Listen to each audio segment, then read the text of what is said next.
tahu nggak sih apa itu ragam bahasa? Menurut Bahman, ragam bahasa adalah variasi ragam bahasa menurut pemakaian yang berbeda-beda. Menurut topik yang dibicarakan, hubungan pembicara, kawan bicara, orang dibicarakan, serta medium atau media pembicaranya. Seperti yang kita tahu, komunikasi dengan menggunakan bahasa selalu melibatkan dua pihak, yaitu komunikator dan komunikan. Bahasa dapat dikomunikasikan secara lisan maupun tulisan. Dalam lisan, yang terlihat dalam berbahasa adalah pembicara dan pendengar, sedangkan dalam tulisan, yang terlibat adalah penulis dan pembaca. Dalam dua cara mengomunikasikan bahasa, inilah disebut dengan ragam bahasa. Ragam bahasa dalam komunikasi ada beberapa aspek yang harus diperhatikan. Yang pertama, situasi yang dihadapi. Ini contohnya tuh kayak situasi apa sih yang cocok dengan gaya bahasa yang bakal kita lakuin, yang bakal kita gunakan. Seperti acara yang sedang berlangsung, tempat, waktu, dan lingkungan sosialnya. Terus yang kedua, permasalahan yang hendak disampaikan. Ini tuh permasalahan apa yang mau disampaikan gitu. Kita harus menggunakan bahasa yang seperti apa. Yang ketiga, latar belakang komunikan. Kita harus mengetahui siapa yang hendak diajak komunikasi, seperti berbicara atau mengirim pesan dengan orang yang lebih tua, jabatan yang lebih tinggi, dan atau anak-anak kecil. Yang keempat, media atau sarana yang digunakan. Ini contohnya seperti ragam tulisan yang digunakan dan ragam lisan yang akan digunakan untuk berkomunikasi. Sekarang aku mau bahas ragam bahasa berdasarkan situasi. Yang pertama itu formal. Biasanya formal ini digunakan pada pertemuan-pertemuan ilmiah atau pertemuan resmi yang menggunakan bahasa dan ejaan baku sesuai dengan kaidah ejaan yang disempurnakan atau EYD. Contohnya pada acara pertemuan atau perjamuan kenegaraan, pernikahan formal, dan lain-lainnya. Yang kedua adalah semi formal. Semi formal ini biasanya digunakan pada situasi formal, namun juga digunakan untuk mencairkan suasana, dan semi formal ini menggunakan bahasa baku dan menggunakan bahasa sehari-hari. Contohnya itu ada acara seminar dan sunatan dan lain-lainnya.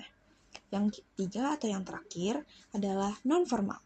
Non-formal ini biasanya digunakan pada komunikasi sehari-hari yang biasa digunakan saat bicara pada teman sejawat atau pada orang lain yang menurut kita adalah seumuran dengan kita.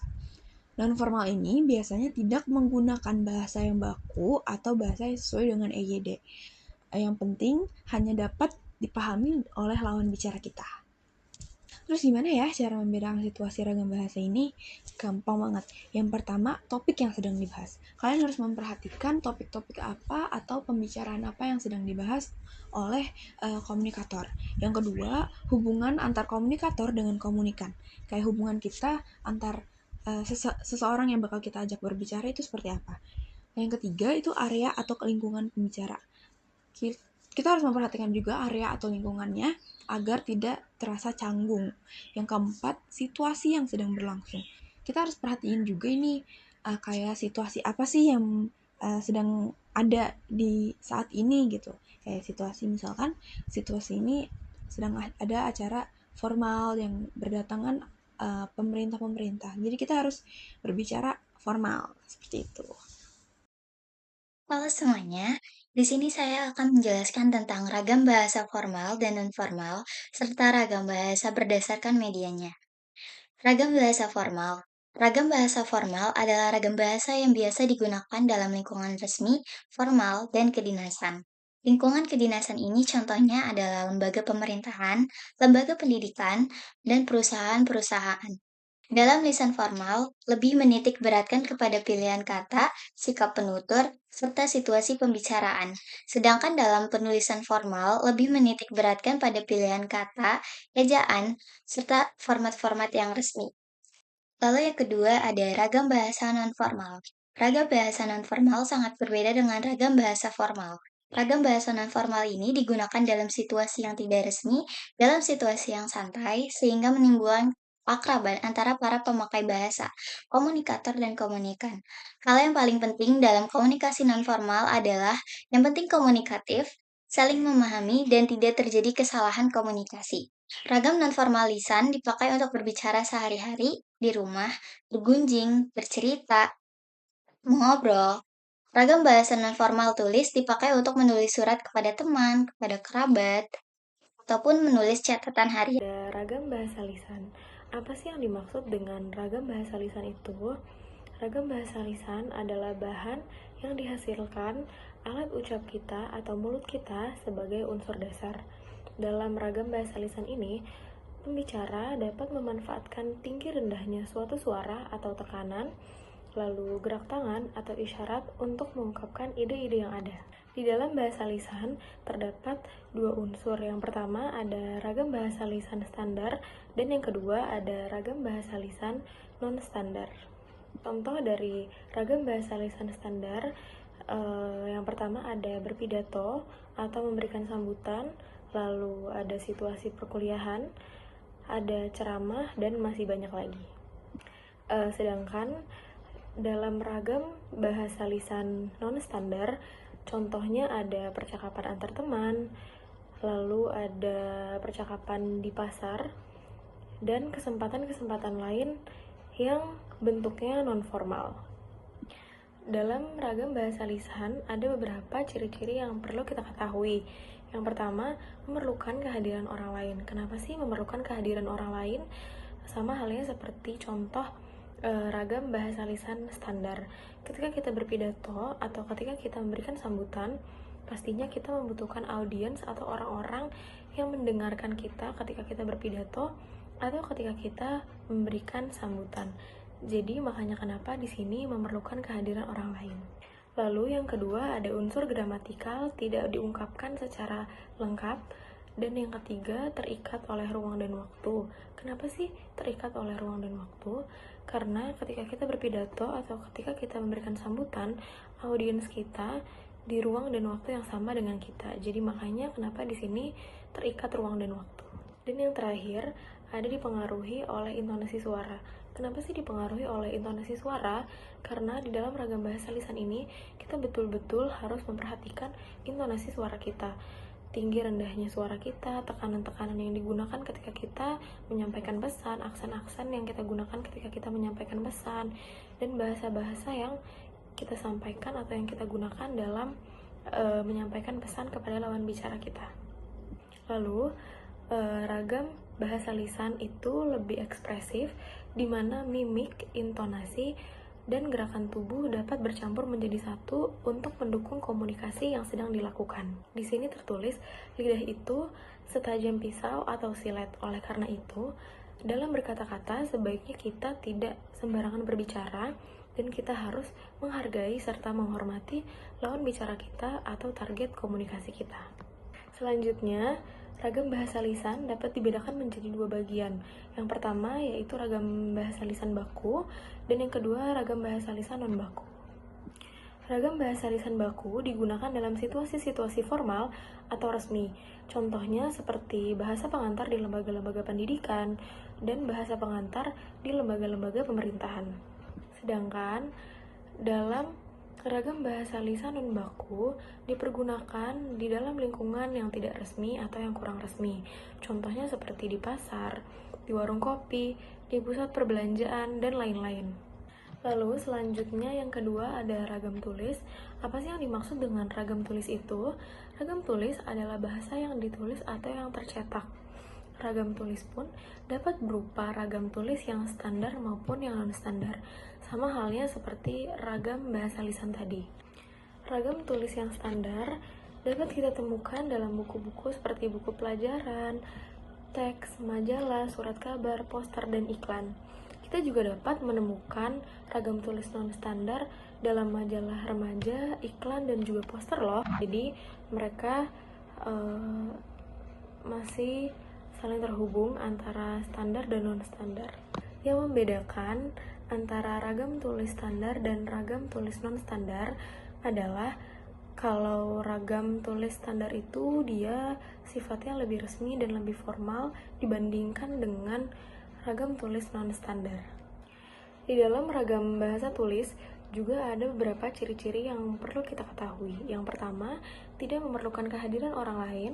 Ciri yang kedua, unsur gramatikal dihadirkan secara lengkap. Yang ketiga, tidak terikat oleh ruang dan waktu. Dan yang terakhir, dipengaruhi oleh ejaan dan tanda baca. Jadi, dalam ragam bahasa tulis ini lebih terfokuskan pada ejaan dan tanda baca yang ada di dalam ragam bahasa tulis tersebut.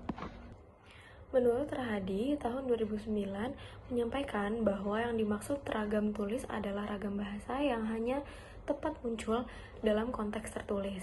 Bahasa Indonesia dalam ragam tulis harus sangat cermat dalam pemakaian tanda baca, dalam pemakaian ejaan, dalam pemakaian kata, frasa, dan dalam penulisan kalimat maupun paragraf dan sebagainya. Jadi kesimpulannya adalah dalam ragam tulis ini, seorang penulis harus sadar betul bahwa tulisannya akan dibaca oleh banyak manusia dengan beragam tingkat pendidikan maupun aspek sosiokulturalnya yang berbeda-beda.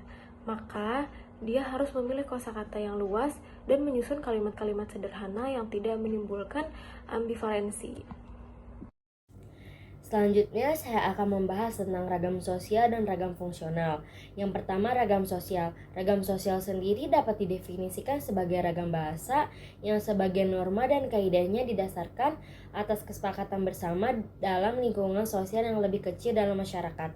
Ragam bahasa sosial biasanya digunakan berdasarkan pada hubungan orang. Contohnya dengan kita berbicara dengan keluarga, teman akrab, maupun teman sebaya, serta biasanya tingkat status sosial menjadi lawan bicara kita.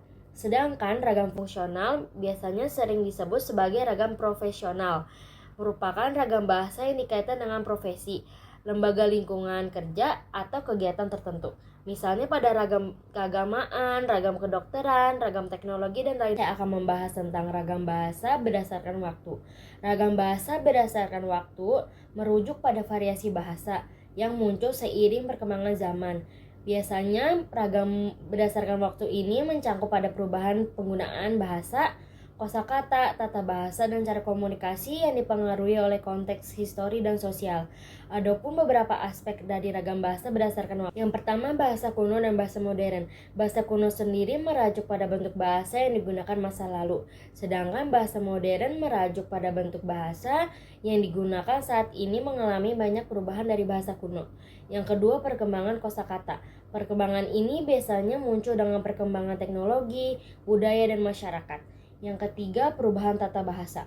Struktur kalimat dan tata bahasa juga dapat berubah seiring jalannya waktu. Yang keempat, dialek dan ragam bahasa. Perubahan dalam cara orang berbicara di berbagai wilayah dengan penggunaan dialek mungkin muncul atau menghilang seiring jalannya waktu. Yang kelima dan yang terakhir, pengaruh globalisasi. Pengaruh besar globalisasi pada ragam bahasa saat ini, penggunaan bahasa Inggris yang lebih sering digunakan dibandingkan dengan bahasa Indonesia. Ragam bahasa berdasarkan pesan komunikasi dibagi menjadi 4. Yang pertama, ragam bahasa ilmiah. Ragam bahasa ilmiah adalah sarana verbal yang efektif, efisien, baik, dan benar yang digunakan untuk mengkomunikasikan proses kegiatan dan hasil penalaran ilmiah. Ragam bahasa ilmiah biasa digunakan dalam kajian ilmu pengetahuan dan teknologi atau yang biasa disebut IPTEK yang terkait dengan penulisan upaya pencarian, penemuan, pengelolaan, dokumentasi, analisis, atau publikasi, seperti laporan, skripsi, tesis, laporan pekerjaan, dan laporan pertanggungjawaban. Yang kedua ada ragam bahasa sastra, mengutamakan unsur-unsur keindahan seni. Penulis cenderung menekankan gaya pengungkapkan simbolik dengan memadukan unsur intrinsik dan ekstrinsik seperti novel, cerpen, dan lain-lain. Ragam bahasa pidato dipengaruhi oleh tujuan, situasi, dan pendekatan isi pidato. Bahasa yang digunakan ragam lisan buku, tanpa unsur kedaerahan, menggunakan lafal yang benar, dan struktur kalimat yang sesuai dengan tata bahasa. Yang keempat ada ragam bahasa berita, lazim digunakan dalam pemberitaan, baik melalui media elektronik, media cetak, atau jurnal. Oke, terakhir saya akan menjelaskan tentang ragam bahasa Indonesia yang baik dan benar. Ragam bahasa Indonesia yang baik dan benar itu menggunakan bahasa Indonesia yang sesuai dengan konteks berbahasa yang selaras dengan nilai sosial masyarakat. Peraturan ini berkaitan dengan penggunaan ragam bahasa secara tertulis maupun secara lisan untuk kebutuhan komunikasi. Bahasa diperkenalkan dalam konteksnya dan tidak sebagai satuan-satuan kata yang berdiri sendiri. Demikian dengan konsep-konsep sejak awal, misalnya perbedaan penggunaan kata, kata cuma dan hanya, adapun bahasa Indonesia yang baik berkaitan dengan nilai sosial masyarakat. Artinya, pada saat penggunaan bahasa wajib diperhatikan kepada siapakah kita berkomunikasi. Berkomunikasi dengan teman ataupun dengan orang yang lebih tua, itu berbeda ya. Oke, selanjutnya aku akan menjelaskan tentang perbedaannya. Perbedaan antar bahasa Indonesia yang baik itu bahasa yang sesuai dengan situasi sebagai alat komunikasi, dan bahasa harus dapat efektif menyampaikan maksudnya kepada komunikan. Sedangkan bahasa Indonesia yang benar adalah bahasa yang sesuai dengan kaidahnya seperti bahasa baku maupun bahasa baku secara tertulis ataupun secara lisan.